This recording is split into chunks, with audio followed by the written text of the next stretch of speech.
ஜெபம் செய்வோம். அன்பு நிறைந்த நல்ல ஆண்டவரே, ஓய்வு நாளுக்கு ஆண்டவராக இருக்கின்ற தூய கடவுளே, உம்மை நாங்கள் துதிக்கும்படியாக, உம்மை தொழுது கொள்ளும்படியாக ஆண்டவர் எங்களுடைய வாழ்விலே தந்த மேலான கிருபைகளுக்காக நாங்கள் உமக்கு நன்றி படைக்கின்றோம்.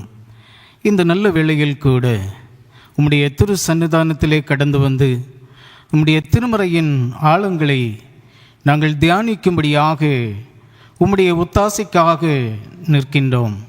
எங்கள் தேவனாகிய கர்த்தர் உம்முடைய வேதத்தின் வெளிச்சத்தை நாங்கள் கண்டு அதிலே எங்களுடைய வாழ்வை அமைப்பதற்கு நீர் உதவி செய்ய வேண்டுமாய் நாங்கள் ஜெபிக்கின்றோம்.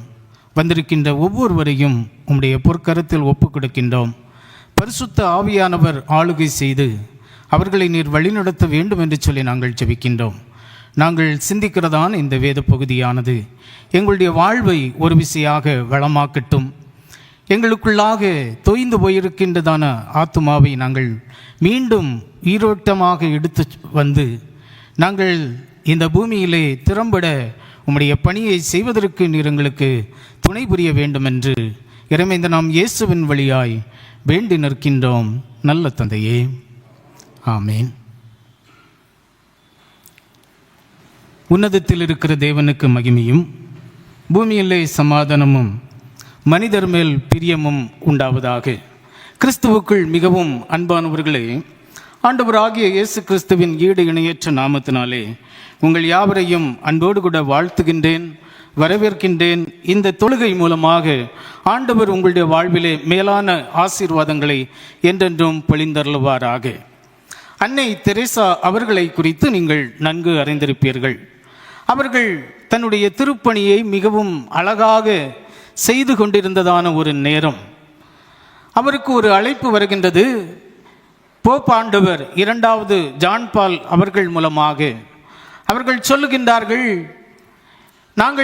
நான் உங்களை சந்திக்க ஆவலாக உள்ளேன், நீங்கள் என்னை சந்திக்க வேண்டும் என்று சொல்லி போப் ஆண்டவர் 2ஆம் ஜான் பால் அவர்களை கேட்டுக்கொள்கின்றார்.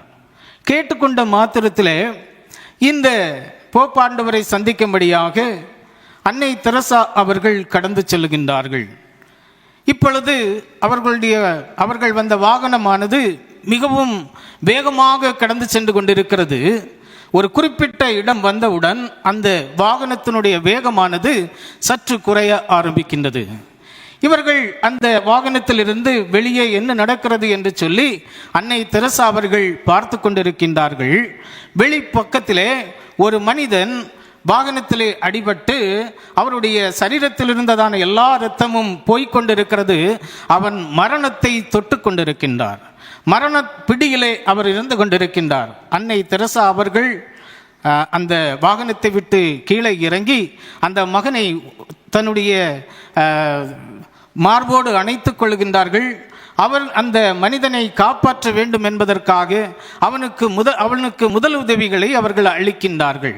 இப்பொழுது அந்த வாகனத்தை ஓட்டி வந்த அந்த வாகன ஓட்டியாளர் சொல்லுகின்றார், அன்னையே, அந்த போப்பாண்டவர் நமக்கு தந்ததான நேரமானது இன்னும் சற்று நேரத்தில் முடிய போகிறது, வாருங்கள் என்று சொல்லி அந்த வாகன ஓட்டியானவர் இந்த அன்னை தெரசா அவர்களை துரிதப்படுத்துகின்றார். உடனடியாக அன்னை தெரசா சொன்ன பதில் என்னவென்று சொன்னால், நான் எதற்காக அழைக்கப்பட்டேனோ, யாரை சந்திக்க வேண்டும் என்று சொல்லி நான் நினைத்தேனோ அவரை நான் சந்தித்து விட்டேன் என்று சொல்லி அன்னை தெரசா அவர்கள் அந்த வாகன ஓட்டிக்கு மறுபதில் அளித்தார்கள். நேரம் கடந்தது. அந்த வாகனத்தில் அடிபட்ட அந்த மனிதனுடைய உயிரானது கொஞ்சம் கொஞ்சமாக குறைய துவங்கியது. அவர்கள் ஆறுதலை சொல்லுகின்றார்கள், அவர்கள் தேர்தலை சொல்லுகின்றார்கள். அந்த கடைசி தருணத்திலே கிறிஸ்துவின் அன்பை அந்த மகனுக்கு ஊட்டுகின்றார்கள். என்ன நடந்தது? அவருடைய உயிரை காப்பாற்ற முடியவில்லை. ஆனால் கடைசி தருணத்தில் அன்னை தெரசா அவர்கள் அந்த மகனுக்கு ஆண்டவரை குறித்து மிகவும் ஆழமாக அறிவித்து விட்டார்கள். இப்பொழுது கொஞ்சம் கொஞ்சமாக அந்த இதிலிருந்து வெளியே வருவதற்கு அவர்கள் முற்படுகின்றார்கள். ஆனால் அதிலிருந்து அவர்களால் வெளிவர முடியவில்லை. வாகனத்தில் அவர்கள் ஏறுகின்றார்கள். போப்பாண்டவரை சந்திக்கும்படியாக அவருடைய மாளிகைக்குள்ளாக அவர்கள் கடந்து செல்கின்றார்கள். போப்பாண்டவர் தன்னுடைய அரியணையிலே அமர்ந்திருக்கின்றார். அந்த அரியணைக்கு முன்பதாக அந்த மாளிகையிலே அவருக்கு வணக்கம் சொல்லுகின்ற எல்லா மக்களுக்கும் போப்பாண்டவர் இருந்த வண்ணமாகவே இரு கரங்களை கூப்பி அவர் என்ன செய்கிறார் என்று சொன்னால் வணக்கம் சொல்லுகின்றார். ஆனால் அன்னை தெரசா அவர்களுடைய அந்த போப்பாண்டவர் இரண்டாவது ஜான் பால் அவர்களுடைய மாளிகையிலே நுழைந்த உடனே போப்பாண்டவர் தன்னுடைய சிங்காசனத்தை விட்டு தன்னுடைய இருப்பிடத்தை விட்டு எழும்புகின்றார். இரண்டு கரங்களையும் கூப்பி அவர் சொன்ன காரியம் என்னவென்று சொன்னால், கிறிஸ்துவின் நறுமணத்தை வீசுகின்றவர்களே வருக வருக, உங்கள் பணியானது தொடரட்டும் என்று சொல்லி அவரை வாழ்த்தினார்களாம். அன்புக்குரியவர்களே, இந்த நாளிலே நாம் சிந்தனைக்கென்று நமக்கு தரப்பட்டிருக்கிறதான தலைப்பு என்னவென்று சொன்னால், ordain ministry fragrance of Christ. Ordain ministry fragrance of Christ, இதனுடைய தமிழாக்கம் என்னவென்று சொல்லி நாம் பார்ப்போமே ஆனால், குருத்துவ பணி, இல்லை என்றால் அருட்பொழிவு திருப்பணி, கிறிஸ்துவில் நறுமணம். அருட்பொழிவு திருப்பணி, கிறிஸ்துவின் நறுமணம். தலைப்பை நீங்கள் அழகாக புரிந்து கொள்வீர்களே ஆனால் வேதத்தின் ரகசியங்களை நாம் மிகவும் தெளிவாக கற்றுக்கொள்ள முடியும். தலைப்பு எல்லாருக்கும் புரிஞ்சிருக்கும் அப்படின்னு நான் நினைக்கிறேன். அருட்பொழிவு திருப்பணி என்பது, இல்லை என்று சொன்னால் குருத்துவ திருப்பணி என்பது, கிறிஸ்துவின் நறுமணத்தை வெளியே கொண்டு வருவது. கிறிஸ்துவின் நறுமணத்தை மற்ற மக்கள் மத்தியிலே வெளிக்கொணர வைப்பதுதான் அருட்பணியின் முக்கியமான ஒரு நோக்கம். எதற்காக அருள் பொழிவு கொடுக்கப்படுகிறது என்று சொன்னால், கிறிஸ்துவினுடைய நறுமண வாசனையை இந்த உலகத்திலே இருக்கின்ற ஒவ்வொரு மக்களுக்கும் எடுத்து அந்த வாசனையானது கடந்து செல்ல வேண்டும் என்பதற்காகத்தான் அந்த அருள்பொழிவு திருப்பணியானது இந்த பூமியிலே செய்யப்படுகின்றது. அன்புக்குரியவர்களே, இந்த ஆர்டன் மினிஸ்ட்ரியை குறித்து நாம் பார்க்கிறதான வேளையிலே, அருள்பொழிவு ஆர்டன் என்கிறதான எபிரேய சொல் என்னவென்று சொன்னால், ஷாமாக் என்கிறதான அந்த சொல்லிலிருந்து வருகின்றது. ஷாமாக். அது மட்டுமல்லாது சிம் மற்றும் ஷிக் என்கிறதான இன்னும் இரண்டு சொற்களை தாங்கி இந்த ஆர்டன்ட் என்கிறதான பதமானது கடந்து வருகின்றது. இந்த ஷாமாக் என்கிறதான அந்த வார்த்தையினுடைய அர்த்தம் என்னவென்று சொன்னால் அருட்பொழிவு, இல்லை என்று சொன்னால் அபிஷேகம் செய்யப்படுகிறது என்கிறதான அர்த்தத்திலிருந்து அது கடந்து வருகிறது. ஷிக் மற்றும் சிம் என்கிறதான வார்த்தை எதை தாங்கி நிற்கிறது என்று சொன்னால், ஒருவர் மீது கைகளை சாய்த்தல், இல்லை என்று சொன்னால் ஒருவருக்கு ஆசியை வழங்குதல் என்கிறதான அர்த்தத்திலிருந்து சிம் மற்றும் சித் என்கிறதான வார்த்தை அடங்கி நிற்கின்றது. அன்புக்குரியவர்களே, தொடக்க நூலை நாம் பார்ப்போம் என்று சொன்னால், ஆதியாகமம் 48வது அதிகாரம் 14 மற்றும் 17 முதல் 19 வரையிலும் நீங்கள் வாசித்து பார்ப்பீர்களே ஆனால், இங்கே யாக்கோபு தன்னுடைய புதல்வர்களை ஒவ்வொருவராக அழைக்கின்றார். அழைத்து அவர்கள் மீது கைகளை வைத்து ஆசீர்வதிக்கின்றாரே, ஆசீர் கூறுகின்றாரே, அந்த ஆசீர் கூறுகின்றதான அந்த பதம் ஷிக் மற்றும் சிம் என்கிறதான பதத்தை தாண்டி நிற்கின்றது. ஒருவரை ஆசீர்வதிக்கின்றதான பதத்திற்கு ஷிக் மற்றும் சிம் என்கிறதான அந்த சொல்லானது பயன்படுத்தப்படுகின்றது. அதோடு மட்டுமல்லாது இந்த ஆசீர்வாதமானது ஒரு முறை தந்துவிட்டால் அந்த ஆசீர்வாதத்தை நாம் என்ன செய்ய முடியாது, திரும்ப பெற்றுக்கொள்ள முடியாது. இது அப்படிப்பட்டதான ஒரு வலிமை மிக்கதான ஒரு சொல்லாக இருக்கிறது என்பதில் எவ்விதமான சந்தேகம் இல்லை. தொடக்க நூல் 27வது அதிகாரம் 30 முதல் 38 வரையிலும் நீங்கள் பார்ப்பீர்களே ஆனால், யாக்கோபு தன்னுடைய புதல்வன் ஆகிய இரண்டாவது புதல்வனுக்கு அந்த ஆசீர்வாதத்தை வழங்கிய போது மூத்த புதல்வன் அந்த சமயத்திலே கடந்து வந்து நிற்கிறார். யாரிடத்திலே கடந்து வந்து நிற்கிறார்? ஈசாக்கிடத்திலே கடந்து வந்து நிற்கிறார். எல்லா ஆசீர்வாதத்தையும் நீர் கொடுத்து விட்டீரா, எனக்கு என்று நீர் எதையுமே விட்டு வைக்கவில்லையா என்கிறதான வேளையிலே அந்த ஈசாக்கு பதில் உரைக்கின்றாரே, அந்த ஒரு வார்த்தையை தாங்கி நிற்கின்றது. ஒரு முறை ஆசீர்வதித்து விட்டால் அந்த ஆசீர்வாதத்தை மீண்டும் திருப்பி பெற்றுக்கொள்ள முடியாது. அன்புக்குரியவர்களே, இந்த அருட்பொழிவு பணி என்பது இறைவனின் தூய திருப்பணிகளை நிறைவேற்றுவது. நன்கு புரிந்து கொள்ளுங்கள், அருட்பொழிவு திருப்பணி என்பது இறைவனுடைய தூய திருப்பணிகளை நிறைவேற்றுவது. இறைவனுடைய சார்பாக, இறைவனுடைய பிரதிநிதியாக நின்று செய்யக்கூடியதான இந்த பணிதான் அருட்பொழிவு திருப்பணியானது. அன்புக்குரியவர்களே, இந்த அருட்பொழிவு எதற்காக வழங்கப்படுகிறது? மனிதர்கள் மத்தியிலே செல்லுகிறதான வேளையிலே அருட்பொழிவு பெற்றவர் கடவுளுடைய பிரதிநிதியாகவும், கடவுளுக்கு முன்பதாக கடந்து செல்லுகிறதான வேளையிலே மக்களின் பிரதிநிதியாகவும் நிற்க வேண்டும் என்பதற்காக இந்த அருட்பொழிவானது வழங்கப்படுகிறது. மீண்டும் ஒரு முறை சொல்கிறேன், கடவுளுக்கு முன்பதாக நிற்கின்றதான வேளையிலே மக்களுடைய பிரதிநிதியாக அவர் அறியப்படுகிறார். இதே மனிதர்கள் முன்பதாக நிற்கின்றதான வேளையிலே கடவுளுடைய பிரதிநிதியாக அவர் நிற்கிறார் என்கிறதை வலியுறுத்துவதற்காகவே இந்த அருட்பொழிவானது வழங்கப்படுகின்றது. நாம் இதை இன்னும் ஆழமாக சிந்திக்க வேண்டும் என்று சொன்னால், தூய பவுலடியார் 2 கொரிந்தியருக்கு எழுதின அந்த நிருப பகுதியிலே நாம் மிகவும் ஆழமாக இதனுடைய கருத்துக்களை குறித்து நாம் கற்றுக்கொள்ள முடிகின்றது.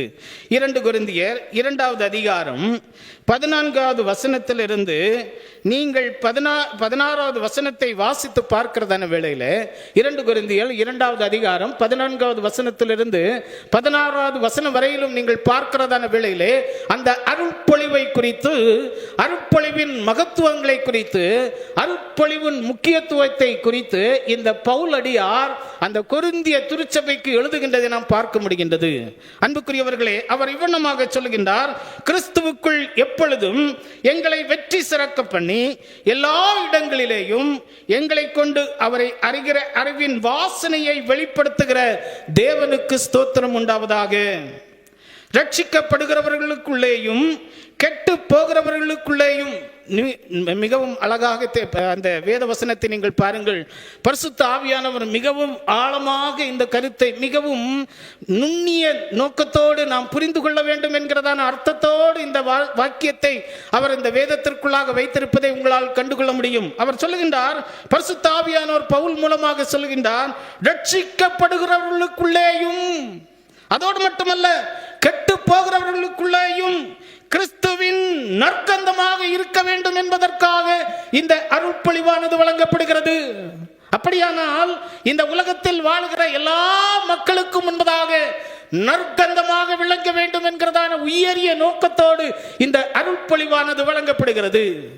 இது யாரிடத்தில் வருகிறது? அபிஷேகம் பண்ணப்பட்டவர்கள் யாரிடத்தில் இருந்து வருகிறார்கள் என்று சொன்னால் இறைவனிடத்தில் இருந்து வருகிறார்கள். அவர்களுக்கு இப்படிப்பட்ட அதிகாரத்தை கொடுக்கின்றவர்கள் யார் என்று சொன்னால் இறைவன், நம்மை படைத்த அந்த இறைவன். அன்புக்குரியவர்களே, இந்த அருட்பொழிவின் ஊழியமானது மிகவும் முக்கியமான ஒன்று என்பதை நாம் அறிந்து கொள்ள முடியும். 16வது வசனத்தை நீங்கள் வாசித்து பார்ப்பீர்களானால், கெட்டு போகிறவர்களுக்குள்ளே, நல்லா பாருங்க எப்படி எழுதியிருக்கு. எல்லாரும் பைபிள் கொண்டு வந்திருப்பீங்கன்னு நான் நினைக்கிறேன். கெட்டு போகிறவர்களுக்குள்ளே மரணத்திற்கு ஏதுவான மரண வாசனையாகவும். அப்படியானால் இதனுடைய விளக்கம் என்னவென்று சொன்னால், அவன் ஆவியிலே மரிக்கிறவனாக இருக்கிறான். ஆவியிலே மரித்து கெட்டு போகிறவன் என்று சொன்னால் ஆவியிலே மரித்து போறவன். அவனை ஜீவ வாசனையாக உயிரெழுப்ப வேண்டும். அப்படிப்பட்ட ஜீவ வாசனையாக உயிரழச் செய்யக்கூடியதான அந்த அதிகாரம் பெற்றவர் தான் இந்த அருட்பொழிவை பெற்றவர். நன்கு புரிந்து கொள்ள வேண்டும். ஏதோ அருட்பொழிவு சாதாரணமாக வழங்கப்படுகிறது என்று சொல்லி பல வேளைகளிலே இந்த அருட்பொழிவை குறித்து நாம் தவறான ஒரு சிந்தனையோடு வாழ்ந்து கொண்டிருக்கின்றோம். ஆனால் இப்படிப்பட்ட அதிகாரம் நிறைந்த ஒரு அருட்பொழிவு யாருக்கு வழங்கப்படுகிறது என்று சொன்னால், கெட்டு போகிறவர்களை ஜீவ வாசனையாக மீண்டும் உயிர்த்தெழச் செய்யக்கூடியதான அந்த அதிகாரத்தை பெற்றவர்தான் இந்த அருட்பொழிவு அருட்பொழிவு பெற்ற அந்த தேவ மனிதர். அன்புக்குரியவர்களே, கடைசியாக அதில் எழுதப்பட்டிருக்கிறது, ரட்சிக்கப்படுகிறவர்களுக்குள்ளே ஜீவனுக்கு ஏதுவான ஜீவ வாசனை. அப்படியானால் இந்த ஜீவ வாசனை அந்த கெட்டுப்போன மனிதன் எப்பொழுது ரட்சிக்கப்படுகிறானோ, எப்பொழுது அவன் கிறிஸ்துவுக்குள்ளாக மீண்டும் ஒரு முறை பிறக்கின்றானோ, அவனுக்குள்ளாக அந்த ஜீவ வாசனை என்ன செய்கிறது என்று சொன்னால் மீண்டும் கடந்து வருகிறது. தேவனாகிய கர்த்தர் அதற்காகத்தான் இப்படிப்பட்டதான அருள்பொழிவை ஆண்டவர் செய்திருக்கின்றார். அன்புக்குரியவர்களே, இதை விளங்கிக் கொள்வதற்கு சற்று ஒருவேளை நமக்கு குழப்பமாக இருக்கலாம். மிகவும் தெளிவான ஒன்று, மிகவும் இந்த காரியத்தை மிகவும் நாம் லேசாக இல்லை என்று சொன்னால் மிகவும் அதை எளிதாக நாம் புரிந்து கொள்ள முடியும். வேதத்தை நாம் அதிகமாக படிக்கின்றவர்களுக்கு இதனுடைய அர்த்தங்களை குறித்து நாம் மிகவும் தெளிவாக புரிந்து கொள்ள முடியும். பவுலுடைய இறையியல் மிகவும் முக்கியமான ஒன்று. இயேசு கிறிஸ்துவனுடைய இறையியல் பொதுவாகவே எப்படி இருக்கும் என்று சொன்னால், சாதாரணமான பாமர மக்களையும் எளிதிலே சென்றடையக்கூடிய வகையிலே அவருடைய இறையியல் இருக்கும். ஆனால் பவுலுடைய இறையியலை நீங்கள் பார்ப்பீர்கள் என்று சொன்னால், முதிர்ச்சி பெற்ற ஆவிக்குரிய முதிர்ச்சி பெற்றவர்களுக்கு அது மிகவும் இலகுவாக இருக்கும் என்பதில் எவ்விதமான சந்தேகமும் இல்லை. நீங்கள் கிறிஸ்துவுக்குள்ளாக குழந்தைகளாக இருக்க வேண்டும் என்று சொல்லி இந்த பவுல் நினைக்கவில்லை. கிறிஸ்துவுக்குள்ளாக நீங்கள் முதிர்ச்சி பெற்றவர்களாக இருக்க வேண்டும். ஸ்பிரிச்சுவல் மெச்சூரிட்டி, அதை குறித்து அவர் மிகவும் ஆழமாக தெரியப்படுத்துகின்றதை நாம் பார்க்கின்றோம். கொரிந்திய திருச்சபைக்கு அவர் சொல்லுகின்றார், இப்படிப்பட்டதான அதிகாரங்களை ஆண்டவர் எங்களுக்குள்ளாக வைத்திருக்கிறார். எதற்காக வைத்திருக்கிறார் என்று சொன்னால், கிறிஸ்துவின் நறுமணமானது இந்த பூமியிலே வாசனையாக விளங்க வேண்டும். இந்த நறுமணம் என்பது நாம் அப்படியே புரிந்து கொள்ள முடியாது. ஃப்ராக்ரன்ஸ் என்கிறதான அந்த நறுமணம் அப்படியே எழுதல, லிட்டரலி நாம் புரிந்து கொள்ள முடியாத ஒன்று. இது அந்த ஒரு தேவ மனிதன் தன்னுடைய வாழ்க்கையிலையும் தன்னுடைய நடத்தையிலையும் கிறிஸ்துவை வெளிக்கொண்டு வருகிறதான ஒரு காரியம்தான் அந்த நறுமணத்தை கொண்டு வருகிறது. இது அப்படியே நாம் இந்த வெளிப்பிரகாரமாக நாம் அதை உணர்ந்து கொள்ள முடியாது. சுருக்கமாக சொல்ல வேண்டும் என்று சொன்னால், புரிகின்ற விதத்திலே நாம் சொல்ல வேண்டும் என்று சொன்னால், பொதுவாக நாம் நறுமண தைலங்களை நாம் என்ன செய்கிறோம், உபயோகிக்கின்றோம். நாம் வெளியே வருகிறதான வேலையாக இருந்தாலும் சரி, நாம் அறையில் இருக்கிறதான வேலையாக இருந்தாலும் சரி, சற்று நறுமணமாக இருக்க வேண்டும் என்பதற்காக நாம் என்ன செய்கிறோம் என்று சொன்னால், நறுமண தைலங்களை நாம் உபயோகிக்கின்றோம். அதை மற்றவர்கள் ஈஸியாக ஐடென்டிஃபை பண்ண முடியும். அதனுடைய ஃப்ளேவர் என்ன என்பதை ஈஸியாக ஐடென்டிஃபை பண்ண முடியும். ஆனால் இந்த ஃப்ராக்ரன்ஸ் எதை காண்பிக்கிறது என்று சொன்னால், கிறிஸ்துவின் நறுமணம் என்பது ஒரு மனிதனுடைய வாழ்க்கையிலிருந்து வெளிப்படுகிறதான ஒன்று, அவனுடைய வார்த்தையிலிருந்து வெளிப்படுகிறதான ஒன்று. Word and action is very important. அதாவது அந்த மனிதனுடைய வார்த்தை, அவருடைய வாயிலிருந்து வருகிறதான வார்த்தை, அது மட்டுமல்ல, அந்த வார்த்தை மட்டுமல்லாது அவருடைய வாழ்க்கை, இரண்டுக்கும் ஒன்றுக்கொன்று தொடர்பு இருக்குமே. ஆனால் என்ன செய்ய முடியும், இந்த நறுமணமானது மற்ற மக்கள் மத்தியிலே, தன்னை சூழ்ந்து இருக்கக்கூடியதான மக்கள் மத்தியிலே அது வெளிக்கொணர முடியும். அதை நாம் என்ன செய்ய முடியும், அந்த வாசனையை நாம் ருசிக்க முடியும். அன்புக்குரியவர்களே, சில மனிதர்களிடத்திலே நீங்கள் பார்க்கிறதான வேளையிலே வார்த்தை ஒன்று இருக்கும், ஆனால் வாழ்க்கை ஒன்று இருக்கும். வார்த்தை ஒன்று இருக்கும், செயல் ஒன்று இருக்கும். ஆனால் அப்படி இரண்டு பக்கமாக இருக்கின்றவர்களிடத்திலிருந்து இந்த நறுமணத்தை நீங்கள் ஒருபோதுமே என்ன செய்ய முடியாது, கண்டுகொள்ள முடியாது. இந்த நறுமணத்தை நாம் எப்பொழுது கண்டுகொள்ள முடியும், வார்த்தையும் செயலும் இணைந்து செல்கிறதான வேளையிலே இந்த நறுமணத்தை நாம் பெற்றுக்கொள்வதோடு மட்டுமல்ல, தான் பெற்றுக்கொள்வதோடு மட்டுமல்ல, தன்னை சார்ந்து வாழுகிறதான எல்லா மக்களும் அதை அனுபவிக்க முடியும் என்பதில் எவ்விதமான சந்தேகமும் இல்லை. இந்த அருட்பொழிவு திருப்பணி என்பது ரிஃப்ளெக்டிங் த கிரைஸ்ட். அப்படி என்று சொன்னால், கிறிஸ்துவை பிரதிபலிக்கிறவர்களாக இருக்கக்கூடியவர்கள் கிறிஸ்துவை காண வேண்டும். அருட்பொழிவு பெற்றவரை பார்க்கிறதான வேளையிலே கிறிஸ்துவை பார்ப்பதை போல இருக்க வேண்டும். அதற்கென்றுதான் இந்த அருட்பொழிவு வழங்கப்படுகிறது. அதோடு மட்டுமல்ல, proclaim the gospel, அதாவது வேதத்தை பிரசங்கிக்கிறவராக இருக்க வேண்டும். அதாவது எக்ஸிஸ்டிங் காங்கிரிகேஷன்ல இல்ல, அதாவது உருவாக்கப்பட்ட காங்கிரிகேஷன் மட்டுமல்ல, கிறிஸ்துவை பற்றி அறியாத மக்கள் மத்தியிலே ஆண்டவருடைய வார்த்தையை எடுத்து சொல்ல வேண்டும் என்பதற்காக தான் இந்த அருள்பொழிவானது வழங்கப்படுகிறது. ஏதோ உருவாக்கிய காங்கிரிகேஷன்களில் மட்டுமல்ல, உருவாக்கப்படாத ரட்சிக்கப்பட்டவர்களை தினந்தோறும் பரிசுத்த ஆவியானவர் என்ன செய்தாராம்? அப்ப எப்படி ரட்சிக்கப்படணும்? பவுல் அதைத்தான் சொல்லுங்க, பிரசங்கிக்கிறவன் இல்லாவிட்டால் எப்படி சொல்லுங்களேன். என்னை விட நீங்கள் ரொம்ப உங்களை விட்டாச்சுன்னா நீ நல்லா பிரசங்கம் பண்ணுவீங்க, எனக்கு தெரியும். உங்களை போல ஒரு நம்பர் 1 ப்ரீச்சர் யாருமே இருக்க முடியாது. ஆனால் எல்லாரும் பம்மிட்டு இருக்கீங்க. சொல்லுங்க, பிரசங்கிக்கிறவன் இல்லாவிட்டால் எப்படி எழுதியிருக்கீங்க? பிரசங்கிக்கிறவன் இல்லாவிட்டால் சூப்பர். பிரசங்கிக்கிறவன் இல்லாவிட்டால் எப்படி கேள்விப்படுவார்கள்? அப்படியானால் பிரசங்கிக்கிறவன் இந்த பூமியிலே வேண்டும். அந்த பிரசங்கம் என்பது எதிலிருந்து வருகிறது? அதிகாரம் என்கிறதான இடத்திலிருந்து வருகிறது. இயேசு கிறிஸ்து அதிகாரத்தை வழங்குகிறவர். தனக்குள்ளாக அதிகாரத்தை ஒருபோதும் அவர் வைக்க வேண்டும் என்று சொல்லி நினைக்கவில்லை. அவர் அந்த அதிகாரத்தை எடுத்து செல்கின்றவர், எடுத்து மற்றவர்களுக்கு பகிர்ந்து அளிக்கக்கூடியவர். அந்த அதிகாரத்தின் மூலமாக வருவதுதான் பிரசங்கிக்கிறதான ஒரு ஆற்றல். அவருக்குள்ளாக பரிசுத்த ஆவியானவர் இடைபடுகிறதான வேளையிலே அந்த ஆற்றலானது இன்னும் அதிகப்பட்டு மற்ற எந்த இடத்தில் பிரசங்கிக்கப்படுகிறதோ அந்த இடத்தில் கிறிஸ்துவனுடைய நாமம் மகிமைப்படும்.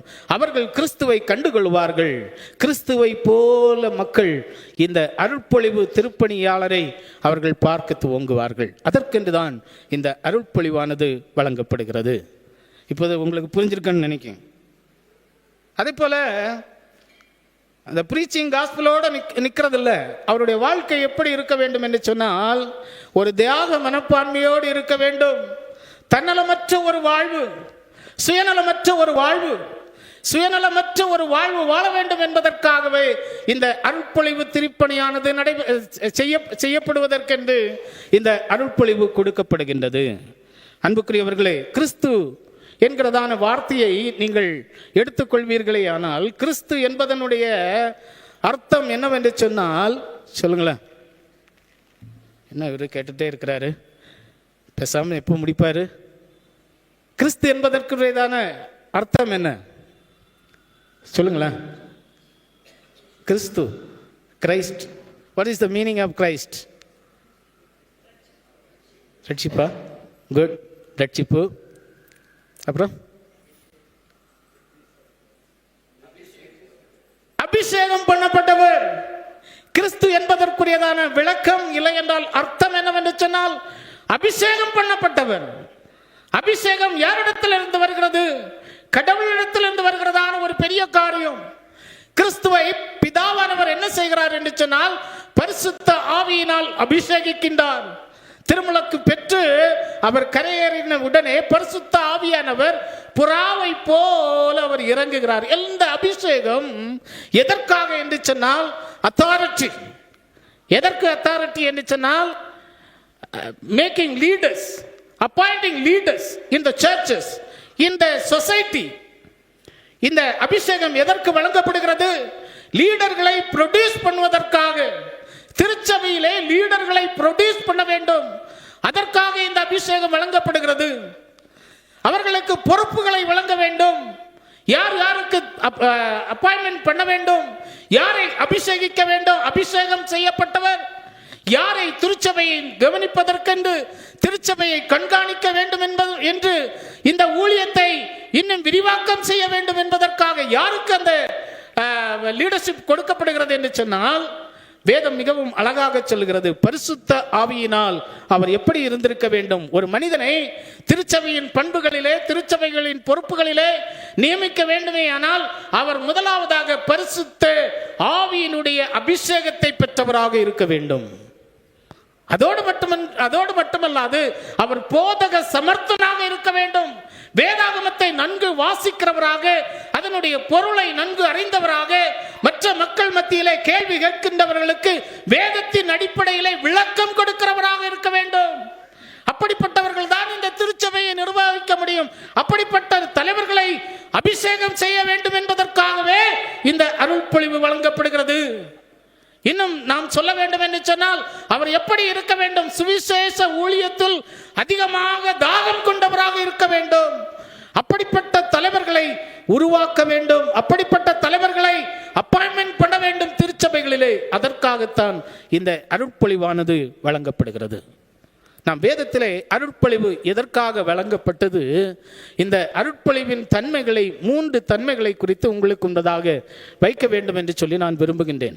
முதலாவதாக நாம் வாசிக்க கேட்டதான முதலாவது திருமறை பகுதி, அதாவது விடுதலையின் பயணம் 9வது அதிகாரம் 1வது வசனத்திலிருந்து 9வது வசனம் வரையிலும் நாம் வாசிக்க கேட்டோம். அந்த இடத்திலே மோசேயோடு ஆண்டவர் இடைபடுகின்றார். மோசே இடத்திலே ஆண்டவர் சொல்லுகின்றார். என்ன சொல்லுகிறார் என்று சொன்னால், ஆரோனையும் அவர்களுடைய புதல்வர்களையும் என்ன செய்ய வேண்டும்? திருவிடை பணி செய்வதற்கென்று அவர்களை அபிஷேகம் செய். எதற்காக அபிஷேகம் செய்ய வேண்டும் என்று சொல்லி மோசேயினிடத்திலே ஆண்டவர் கட்டளையிடுகின்றார். திருவிடை பணி செய்ய வேண்டும் என்பதற்காக அந்த அருள்பொழிவு வழங்கப்படுகிறது.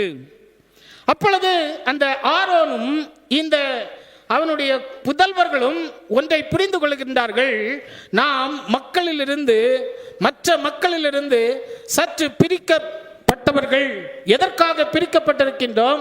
தாழ்மையோடு அவருடைய பணியை செய்வதற்கென்று நாம் பிரிக்கப்பட்டிருக்கின்றோம் என்கிறத எண்ணம் இந்த ஆரோனுக்கும் அதோடு அவருடைய புதல்வர்களுக்கும் கடந்து வருகிறதை நம்மால் கண்டுகொள்ள முடிகின்றது. அன்புக்குரியவர்களே, திருச்சபையிலே இந்த அருள்பொழிவானது வழங்கப்படுகிறது. இந்த அருள்பொழிவானது திருவிடை பணிகளை செய்வதற்காக. அதைத்தான் நாம் அழகாக சொல்லுகிறோம் கம்யூனியன். கம்யூனியன் அது மட்டுமல்ல, அதை போல திருமுழுக்கு கொடுப்பதற்காக, சாக்கிரமந்துகளை நிறைவேற்றுவதற்காக இந்த அருள்பொழிவானது வழங்கப்படுகிறது. அன்புக்குரியவர்களே, இது எப்படிப்பட்ட ஒரு அருள்பொழிவு என்று சொல்லி நாம் பார்க்கிறதான வேளையிலே இணைக்கின்ற திருப்பணி. முதலாவதாக நான் சொல்லுகின்றேன், இணைக்கின்ற ஒரு திருப்பணி. அதாவது இறைவனை விட்டு தூரம் போன மக்களை இறைவனோடு இணைக்கின்ற ஒரு பணி. எதற்காக அருள்பொழிவு வழங்கப்படுகிறது? அதனுடைய தன்மையை நீங்கள் பார்ப்பீர்களே என்று சொன்னால், அது இறைவனோடு மனிதனை என்ன செய்ய வேண்டும்? இணைக்க வேண்டும் என்பதற்காக தான் இந்த திருப்பணியானது நடைபெறுகிறது. தூரம் போனவர்கள், கெட்டு போனவர்கள், இறைவனை விட்டு தூரமாக செல்ல நினைக்கின்றவர்கள் இறைவனோடு அவர்களை சேர்க்க வேண்டும் என்பதற்காக இந்த அருள்பொழிவானது வழங்கப்படுகின்றது. அன்புக்குரியவர்களே, நீங்கள் பார்ப்பீர்களே என்று சொன்னால், நாத்தான் தீர்க்கதரிசியை குறித்து நீங்கள் அறிந்திருப்பீர்கள். இந்த தீர்க்கதரிசி ஒரு முறை ராஜா தாவீதினிடத்திலே கடந்து செல்கிறார். தாவீது இப்பொழுது ஒரு பெரிய பாவத்தை செய்து விடுகிறதாக பரிசுத்த ஆவியானவர் யாருக்கு உணர்த்துகிறார்? இந்த நாத்தான் வேலுக்கு உணர்த்துகிறார். இதை அறிந்த மாத்திரத்திலே நாத்தான் ராஜா என்னும் பாராமல், இந்த தாவீது அதிகாரமுடையவர் என்றும் பாராமல், தன்னுடைய உயிருக்கு நாசம் வந்துவிடும் என்று கூட அவர் பாராமல், எல்லாவற்றையும் உதறி தள்ளிவிட்டு, ஆண்டவர் என்னை இந்த விசேஷித்த பணிக்கென்று என்னை தெரிந்தெடுத்திருக்கின்றார், எனக்கு அருள்பொழிவை வழங்கி இருக்கின்றார், ஆகவே நான் என்ன செய்ய வேண்டும் என்று சொல்லி அவர் ராஜாவினிடத்திலே கடந்து செல்கின்றார். ஒருவேளை அந்த காரியத்தை, அவன் செய்த பாவத்தை, அவர் செய்த தவறை ஒருவேளை நேரடியாக சுட்டி காட்டாமல் இருந்தாலும் அவர் நேர்மறையாக சுட்டி காட்டி அந்த தவறு செய்தவன் யார் என்பதை வெளிக்கொண்டு வரக்கூடிய அளவிலே இந்த பரிசுத்த ஆவியானவர் நாத்தான் மூலமாக செயல்படுகிறார். இப்பொழுது அவன் கிறிஸ்துவை விட்டு, கடவுளை விட்டு அவன் தூரம் சென்று கொண்டிருக்கிறார். யார் என்று சொன்னால் தாவீது. மீண்டுமாக அந்த தாவீதை இணைக்கின்ற ஒரு பணியை அந்த நாத்தான் மூலமாக ஆண்டவர் நிறைவேற்றுகின்றார். அப்படியானால் இந்த அருட்பொழிவு பணியானது எதற்கு வழங்கப்படுகிறது? கடவுளிடத்திலிருந்து தூரம் போன மக்களை, கடவுளிடத்திலிருந்து சோரம் போன மக்களை கிறிஸ்துவுக்குள்ளாக இணைக்கின்ற ஒரு பணி. இயேசு கிறிஸ்துனுடைய வாழ்க்கையிலிருந்து ஒரு சம்பவத்தை சொல்ல விரும்புகின்றேன். நாம் யாவரும் நன்கு அறிந்ததுதான், பலமுறை நாம் தியானித்திருக்கின்றோம். விபச்சாரத்திலே பிடிக்கப்பட்ட ஒரு பெண்ணை கொண்டு வருகிறார்கள். நியாயப்பிரமாணத்திற்கு விரோதமான ஒரு பாவத்தை செய்கிறாள். நியாயப்பிரமாணத்தின்படி அவள் கல்லறியப்பட வேண்டும். ஆனால் இயேசு கிறிஸ்து நியாயப்பிரமாணத்தை பாராதபடி அவளை கடவுளோடு இணைக்க வேண்டும் என்கிறதான மனிதாபிமானத்தை அவர் அங்கே எதிர்பார்க்கின்றதை நாம் பார்க்கின்றோம். அப்படியானால் இந்த அருள்பொழிவு எதற்காக வழங்கப்படுகிறது? ஒரு மனிதனை கண்டம் செய்வதற்காக அல்ல, ஒரு மனிதனை திருத்தி கடவுளோடு ஒற்றுமைப்படுத்துவதற்காக, கடவுளோடு இணைப்பதற்காக, கடவுளோடு சேர்ப்பதற்காக இந்த அருள்பொழிவானது செய்யப்படுகின்றது. அன்புக்குரியவர்களே, ஒருவேளை நாம் பல காரியங்களிலே தவறி போய்விடுகிறோம். பல நேரங்களிலே நாம் மனிதர்களைப் போல, உலக பிரகாரமான மனிதர்களைப் போல நம்முடைய அபிஷேகத்தை மறந்து நாம் பல வேளைகளிலே தவறுகளை இழைத்து விடுகிறோம்.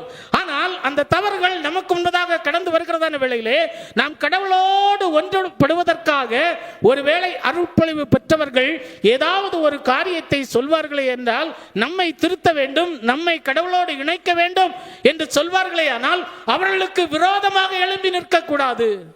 ஒருவேளை அருள்பொழிவு பெற்றவர்களுக்கு விரோதமாக எழும்பி நிற்பது, யாருக்கு விரோதமாக எழும்பி நிற்பது? அந்த தேவனுக்கே விரோதமாக எழும்பி நிற்பது என்பதை நீங்கள் புரிந்து கொள்ள வேண்டும். ஒருவேளை இதை நாம் நம்முடைய மனதிற்குள்ளாக கொண்டு வந்து அதை ஏற்றுக்கொள்வது ஒருவேளை ஒரு கடினமான ஒரு காரியமாக இருக்கலாம்.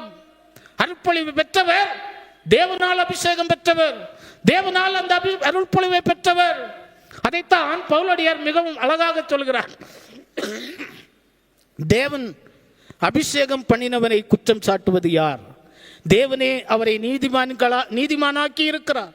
ஒருவேளை அவன் தவறு செய்வானே ஆனால் அதை தேவன் பார்த்துக் கொள்வார். இப்படியானால் எனக்கு ஒரு அருள்பொழிவை தந்திருக்கிறார் ஆண்டவர், ஒருவேளை நான் தவறு செய்ய வேண்டும் என்கிறதான நோக்கம் அல்ல.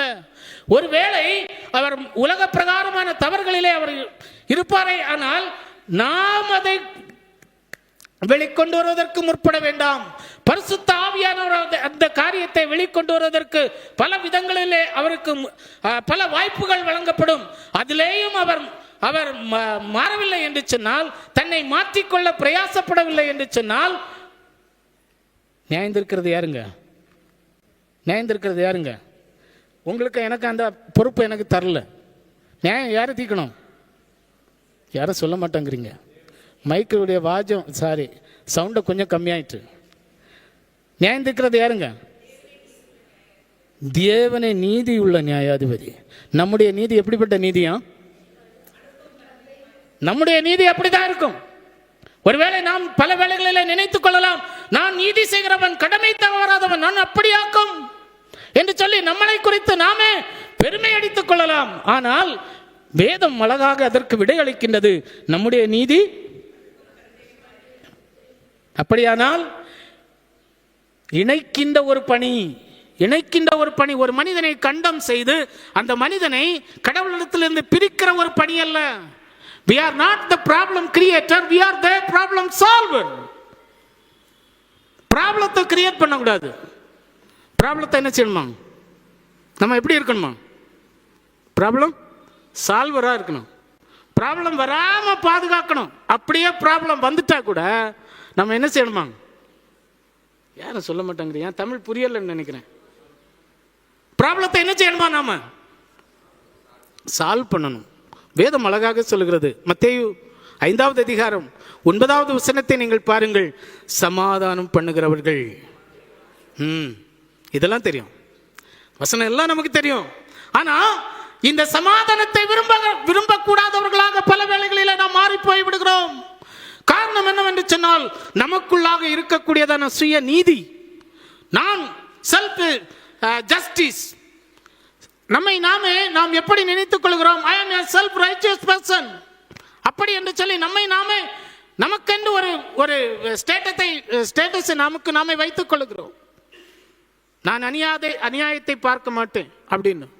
ஆனா ஒரே ஒரு ஆள் தான் யாரு அநியாயத்தை பார்க்காதவர்? யாரு? தீர்க்கதரிசியா? தேவன். அவர் ஒரு ஆள் தான் அநியாயத்தை பார்க்க மாட்டாருங்க. ஒருவேளை அநியாயமா தெரியும், ஆனா ஆண்டவர் நீதி செய்கிறவர். எத்தனை பேர் விசுவாசிக்கிறீங்க? அல்லேலூயா சொல்லுங்களேன். அவர் நீதி உள்ளவர் தானே. அவர் நீதி உள்ளவர் தானே, அவர் உண்மை உள்ளவர் தானே, அவர் நியாயம் தீர்க்கிறவர் தானே.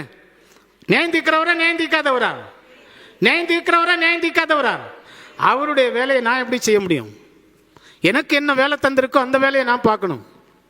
என்னுடைய வேலையை விட்டுவிட்டு பல வேலைகளிலே நாம் மற்றவர்களுடைய வேலையை பார்ப்பதற்கு முற்படுகின்றோம்.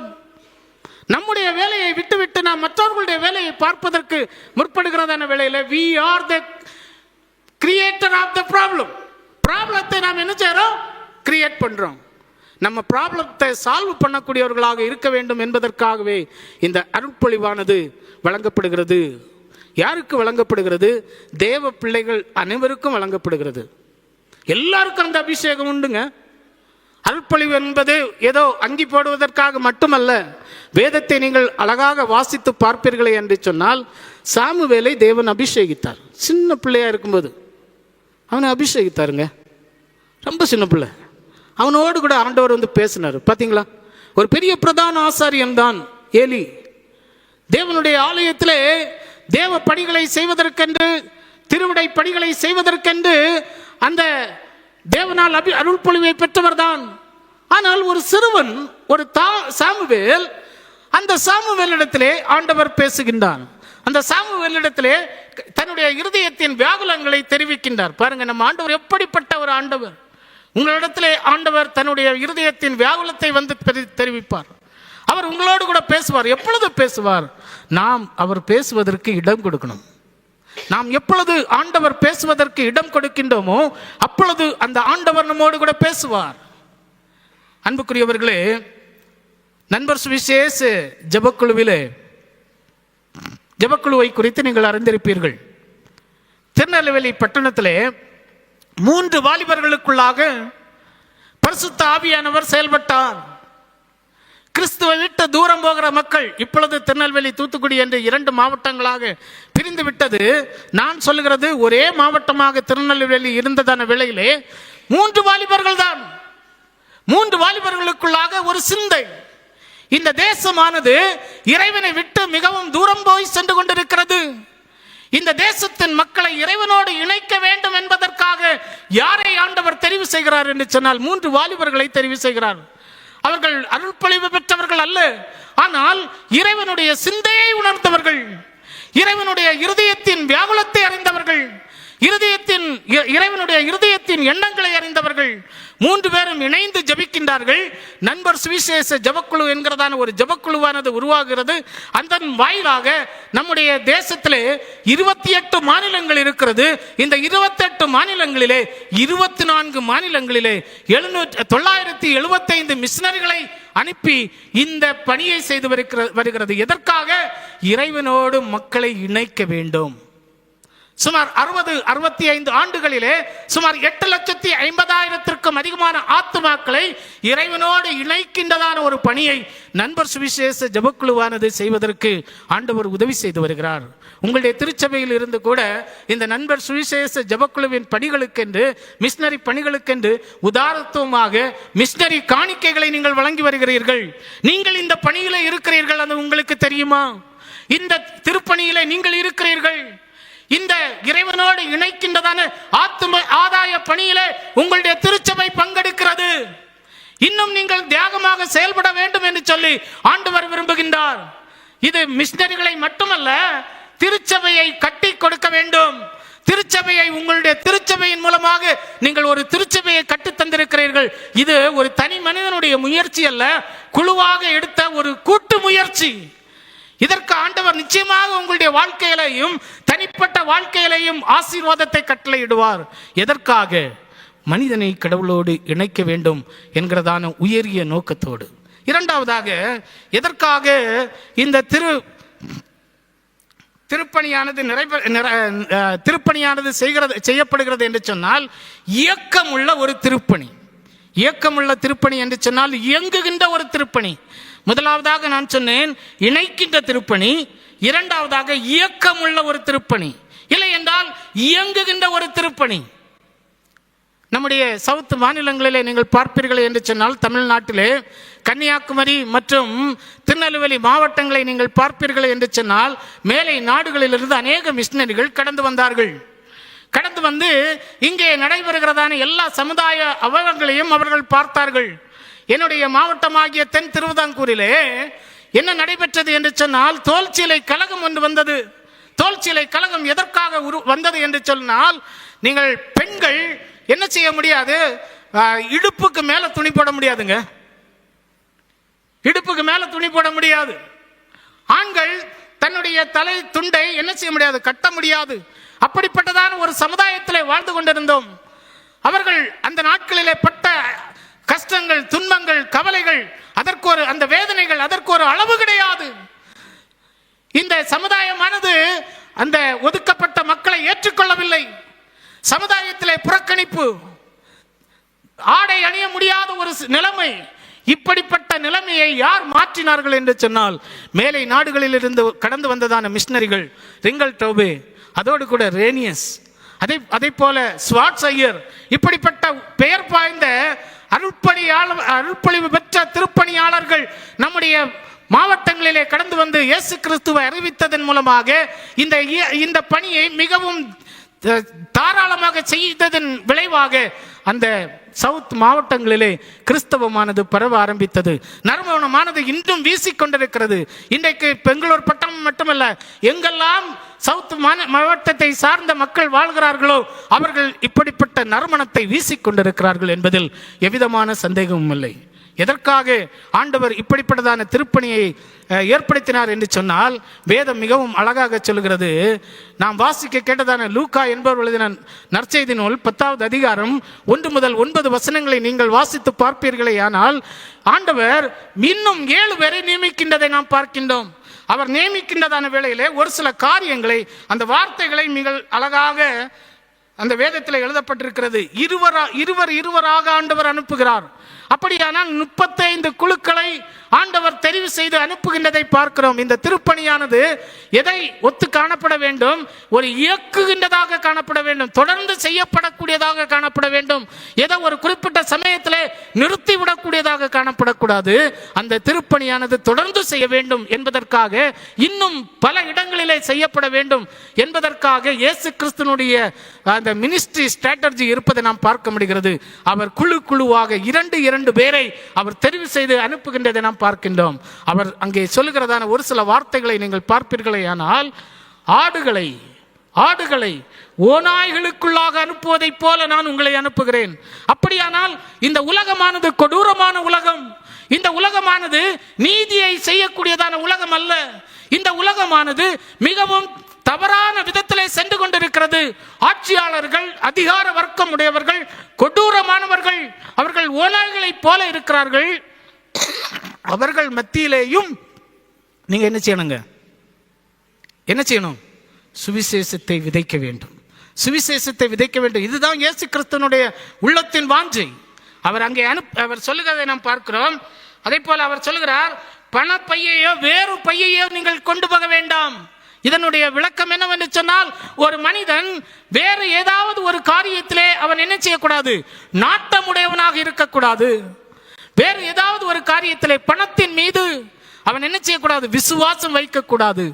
அவன் எப்படி ஊழியம் செய்ய வேண்டும்? தன் மீது நம்பிக்கை வைக்காமல் இறைவன் மீது நம்பிக்கை வைத்து இந்த பணியை செய்ய வேண்டும்.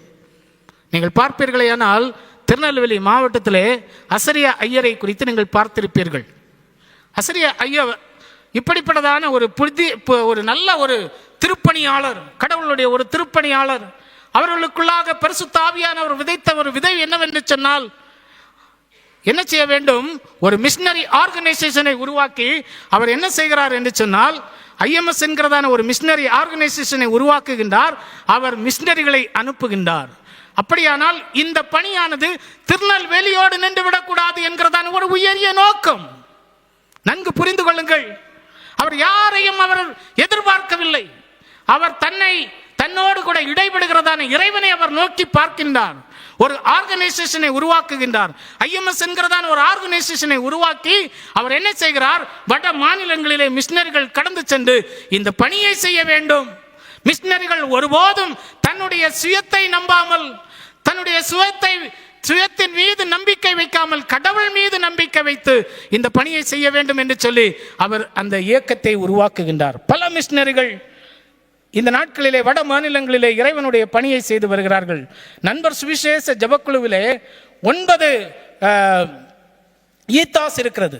9 ஈத்தாஸிலே ஒரு ஈத்தாஸ் எதை சொல்லுகிறது என்று சொன்னால் பிரேயர். பணத்தை ஒருபோதும் நண்பர் சுவிசேஷ ஜபக்குழு முதன்மை பொருளாக ஏற்றுக்கொண்டதே இல்லை.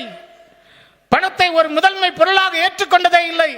எப்பொழுது ஒரு மனிதன் ஜபிக்கிறானோ, எப்பொழுது ஒரு மனிதன் முழங்கால் படியிடுகிறானோ, எப்பொழுது கடவுளுக்கு முன்னிலையிலே கடவுளுக்கென்று நிற்கிறானோ, அப்பொழுது அவன் தன்னை குறித்து யோசிக்காமல் அவன் பிறர் நலம் குறித்து யோசிக்க துவங்குவான். ஆகவே பணத்தின் மீது நம்பிக்கை வைக்காமல் ஜபத்தின் மீது நம்பிக்கை வைத்து உருவாக்கப்பட்டதுதான் இந்த நண்பர் சுவிசேஷ ஜபக்குழு. மிஷனரி ஆர்கனைசேஷன், எல்லா ஆர்கனைசேஷனும் எதற்காக துவங்கப்பட்டது, எதற்காக இந்த திருப்பணிகள் நடைபெறுகிறது என்று சொன்னால் கிறிஸ்துவின் வாசனையை வெளிக்கொண்டு வருவதற்காக. நாம் இந்த கிறிஸ்துவின் வாசனையை நாம் ஒருபோதும் அடைத்து வைக்க முடியாது. இந்த வாசனை என்ன செய்ய வேண்டும்? பரவ வேண்டும். இந்த வாசனை பரவ வேண்டும் என்பதற்காக இந்த ஆர்டன் மினிஸ்ட்ரியானது செய்யப்படுகிறது. கிறிஸ்துவின் நறுமணமானது இந்த உலகம் முழுவதும் என்ன செய்ய வேண்டும்? கடந்து செல்ல வேண்டும். மூன்றாவதாக ஒரு காரியம் என்னவென்று சொன்னால் இறை சான்றாகும் திருப்பணி. முதலாவதாக நான் சொன்னேன் இணைக்கும் திருப்பணி, இரண்டாவதாக நான் சொன்னேன் இயக்கமுள்ள திருப்பணி, மூன்றாவதாக இறை சான்றாகும் திருப்பணி. நாம் வாசிக்க கேட்டதான இரண்டாவது நற்செய்தி பகுதியானது எபேசியர் 5வது அதிகாரம் 1 முதல் 10 வரை நீங்கள் வாசித்து பார்ப்பீர்களேயானால் பவுலடியார் எபேசிய திருச்சபைக்கு இந்த காரியங்களை அவர் வெளிப்படுத்துகின்றதை நாம் பார்க்கின்றோம். இறை சான்றுடன் நீங்கள் வாழ வேண்டும். நீங்கள் ஒரு விட்னஸாக வாழ வேண்டும். உங்களுடைய வாழ்க்கை எப்படி இருக்க வேண்டும் என்பதற்கு அவர் மிகவும் அழகாக அநேக காரியங்களை தெளிவுபடுத்துகின்றதை பார்க்கின்றோம். முதலாவது வசனத்திலே அவர் சொல்லுகிறார், கிறிஸ்துவை பின்பற்ற வேண்டும். நீங்கள் கிறிஸ்துவை பின்பற்றுங்க. நீங்க வேற எந்த ஒரு மனிதனையும் பின்பற்றாங்க. நீங்க உங்களை பின்பற்றாதீங்க. உங்களுக்கு என்று சொல்லி ஒரு பெரிய ஒரு தலைவரை வைத்துக்கொண்டு அவரை பின்பற்றாதீர்கள். உங்களுக்கு தலைவராக கிறிஸ்து எப்பொழுதும் இருக்க வேண்டும்.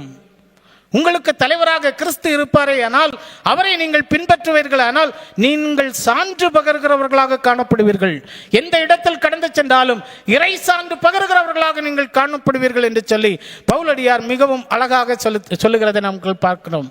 அப்புறம் சொல்றாரு, நீங்க அன்புள்ளவர்களாக நீங்க இருங்க அப்படிங்கிறாரு. அப்புறம் நீங்க பார்க்கும்போது பரிசுத்தம் உள்ளவர்களாக நீங்க இருங்க அப்படிங்கிறாரு.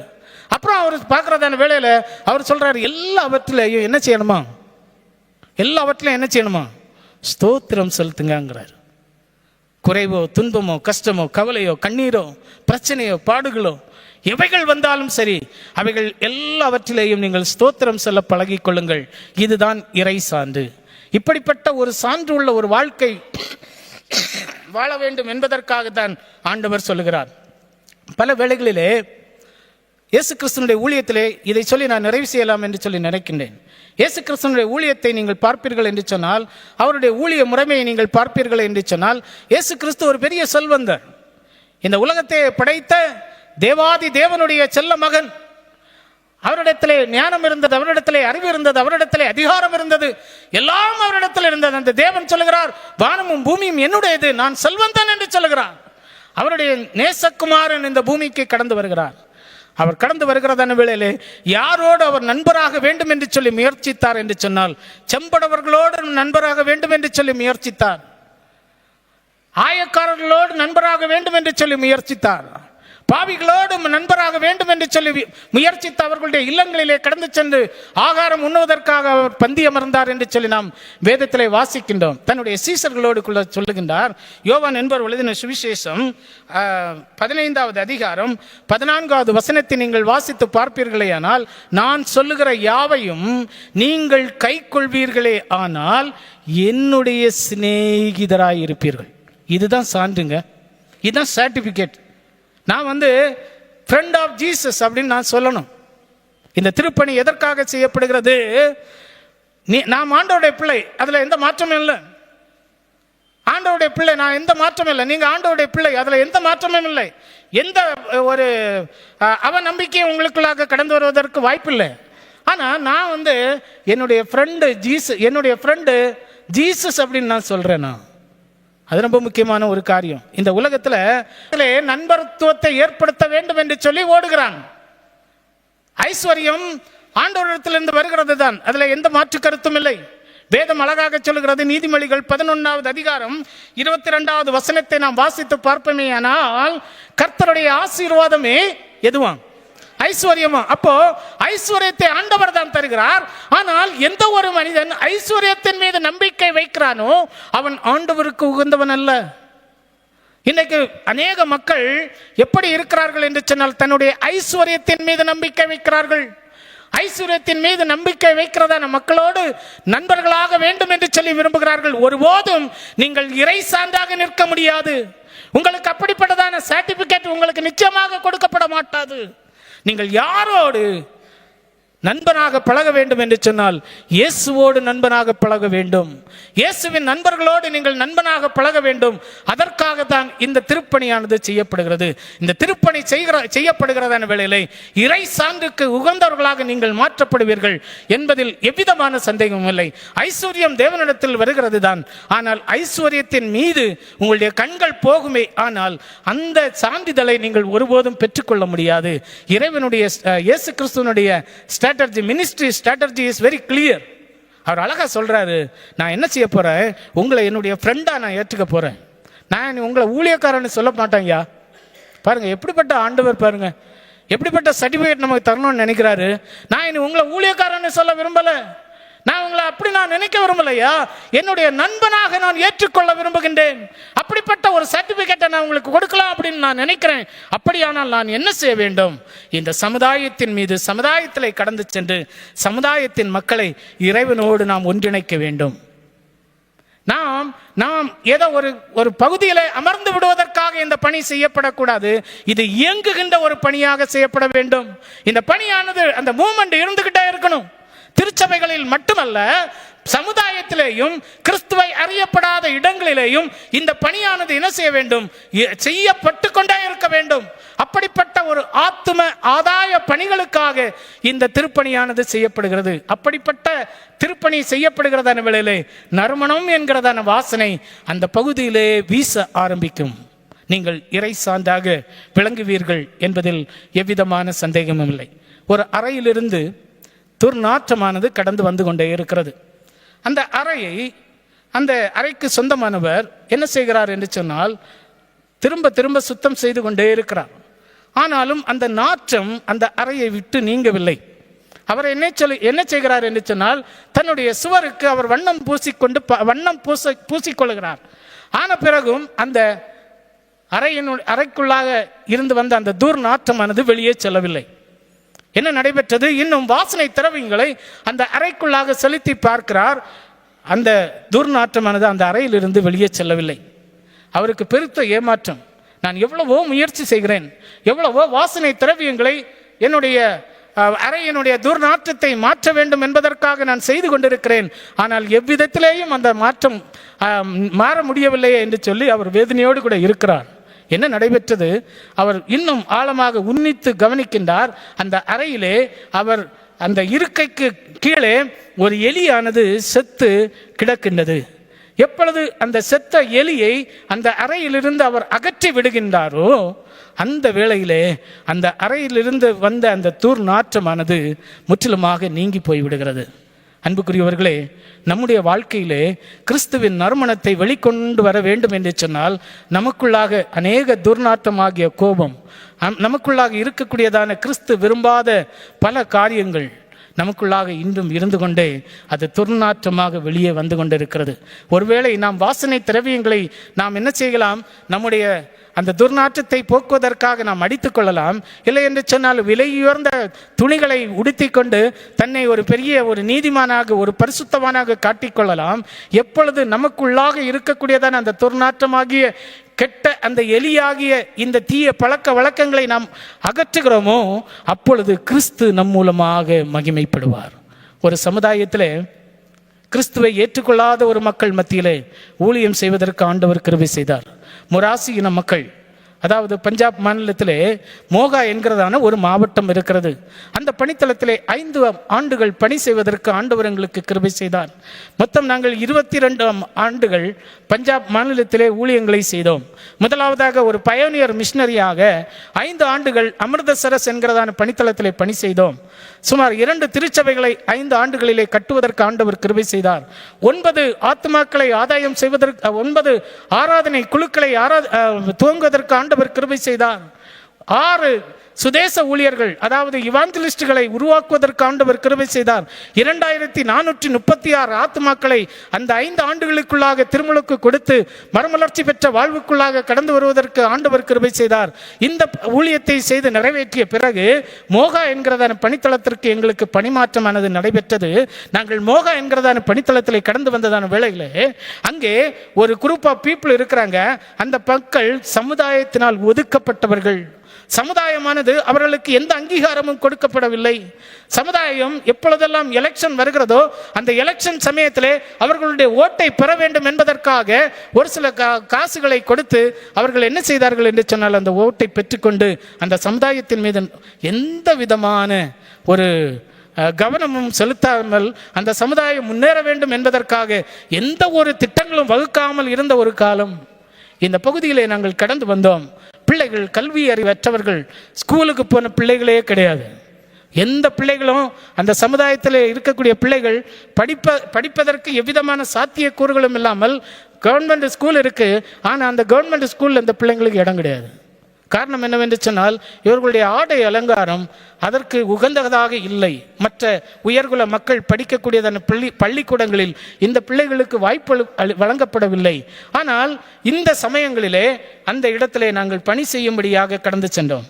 அந்த மோகா மாவட்டத்திலே இந்த மொராசி இன மக்கள் மத்தியிலே ஆண்டவர் எங்களை கொண்டு சென்றார். அந்த மக்களை நன்கு படிப்பதற்கு ஆண்டவர் கிருபை செய்தார். சுமார் 6 மாதங்கள் அந்த மக்களை குறித்து படிப்பதற்கு ஆண்டவர் கிருபை செய்தார். அந்த மக்களுக்கு கிறிஸ்துவை அறிவிப்பதற்கு கிருபை செய்தார். கிறிஸ்துவை அவர்களுக்கு புகத்துவதற்கு ஆண்டவர் கிருபை செய்தார். அந்த பிள்ளைகளை எங்களுடைய ஆலய ஆராதனைகளிலே அழைத்தோம். சின்ன பிள்ளைகள் எல்லாம் ஓடோடி வந்தாங்க.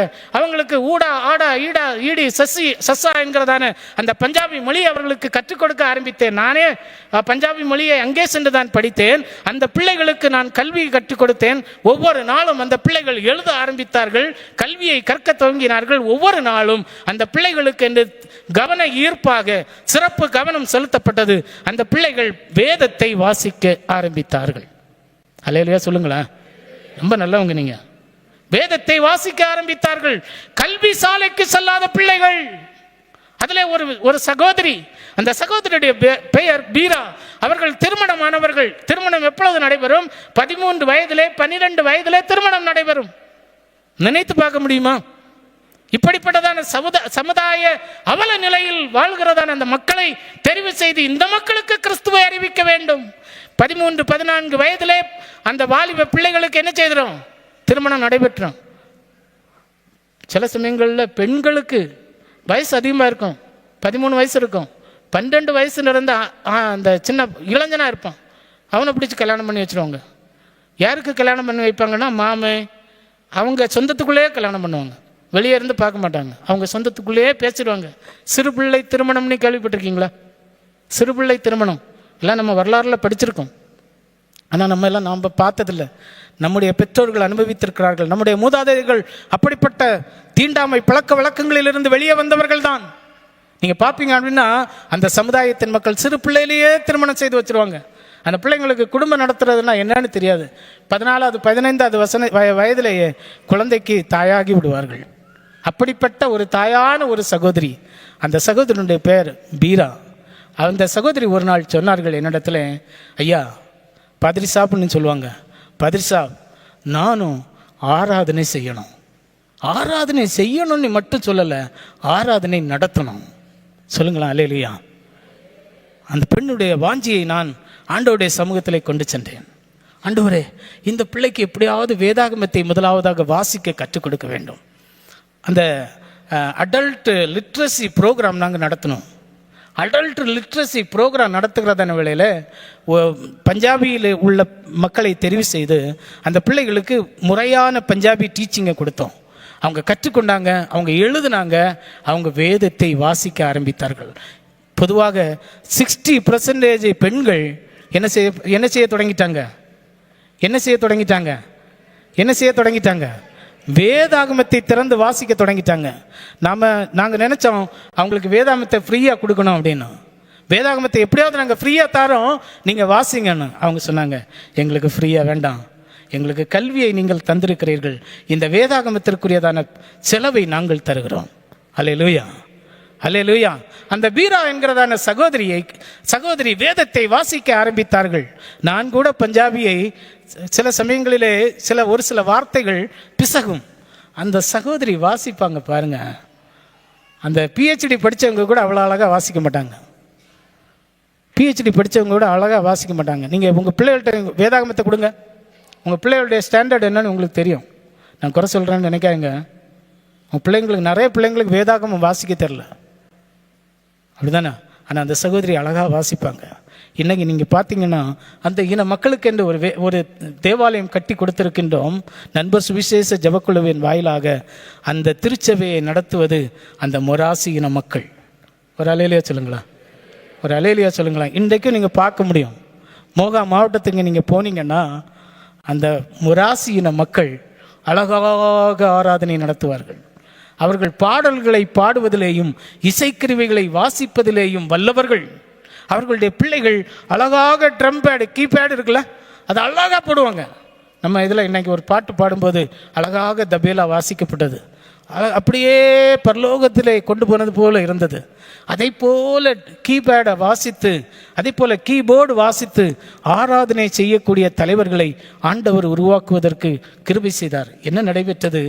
எந்த ஆடை ஒழுங்காக அணிய முடியாமல் இருந்தார்களோ அவர்கள் ஆடை அணிய துவங்கி இருக்கிறார்கள். இன்றைக்கு பஞ்சாயத்து போர்டில் ஒரு கவுன்சிலராக அந்த சமுதாயத்தின் மக்கள் உயர்ந்திருக்கிறார்கள். அல்லேலூயா. என்ன செய்கிறது கிறிஸ்தவம்? என்ன செய்கிறது? கிறிஸ்துவின் நறுமணம் என்ன செய்கிறது? இந்த அருட்பொழிவு திருப்பணியானது என்ன செய்கிறது? நறுமணம் வீசுகிறது. நாம் யாவரும் நம்முடைய கண்களை மூடுவோம். ஆண்டவருடைய சமூகத்தில் நம்மை நாமே ஒப்புக் கொடுப்போம். ஆண்டவரே, இந்த பணியை நானும் செய்ய வேண்டும், இந்த பணியை நானும் குடும்பமாக செய்ய வேண்டும். சாமுவேல் செய்தாரே, ஒரு சிறுவன், அவரோடு கூட நீர் பேசினீரே, இந்த பணியை நானும் செய்ய வேண்டும். நாங்கள் குடும்பமாக செய்ய வேண்டும். நாங்கள் ஆலயத்தில் மட்டுமல்ல, ஆலயத்தில் நாங்கள் பணி செய்கிறோம், நல்லது. ஆனால் ஆலயம் கடந்த ஒரு பணியை, ஒரு ஆத்தும ஆதாய பணியை நாங்கள் குடும்பமாக செய்ய விரும்புகின்றோம், தனி நபராக செய்ய விரும்புகின்றோம். இந்த சமுதாயமானது கிறிஸ்துவின் நறுமணத்தை பெற்றுக்கொள்ள வேண்டும் என்பதற்காக நாங்கள் முயற்சி செய்கிறோம் என்கிற ரீதியிலே நம்முடைய கண்களை மூடி ஆண்டவருடைய சமூகத்திலே நம்மை நாமே தாழ்த்துவோம். அன்பு நிறைந்த நல்ல கடவுளே, அமைதியும் சந்தோஷமுமான நல்ல ஓய்வு நாளின் காலை வேளைக்காக உமக்கு நாங்கள் நன்றி சொல்கிறோம். ஓய்வு நாளுக்கு ஆண்டவராக இருக்கின்ற எங்கள் பரிசுத்தம் நிறைந்த நல்ல ஆண்டவரே, உம்முடைய பரிசுத்த ஆலயத்திலே பரிசுத்த உள்ளத்தோடு உம்மை துதிக்கும்படியாக, உம்மை ஆராதிக்கும்படியாக, உம்மை போற்றும்படியாக எங்களுடைய வாழ்க்கையிலே ஒரு நீர் வாய்ப்பு தந்தீர். உமக்கு நாங்கள் நன்றி சொல்லுகின்றோம். உமக்கு நாங்கள் ஸ்தோத்திரங்களை ஏறெடுக்கின்றோம். ஆண்டவரே, இந்த நாளிலே உம்முடைய திருமறையின் ஒரு சில ரகசியங்களை நாங்கள் கற்றுக்கொள்ள ஆண்டவர் எங்களுக்கு உதவி செய்தீர். இந்த ரகசியங்களிலே நாங்கள் வாழ ஆண்டவர் எங்களுக்கு நடைமுறைப்படுத்த வேண்டும் என்று சொல்லி உம்முடைய தயவுக்காக நாங்கள் எங்களை அர்ப்பணிக்கின்றோம். அன்பு கடவுளே, உம்முடைய சமூகத்திலே ஒவ்வொரு பிள்ளைகளையும் ஒப்புக் கொடுக்கின்றோம். கர்த்தர் பெரிய காரியங்களை செய்யுங்க. துதிகன மகிமை யாவும் உமக்கே செலுத்துகின்றோம். இயேசு கிறிஸ்துவின் இன்ப நாமத்தில் ஜெபிக்கிறோம் நல்ல பிதாவே, ஆமென்.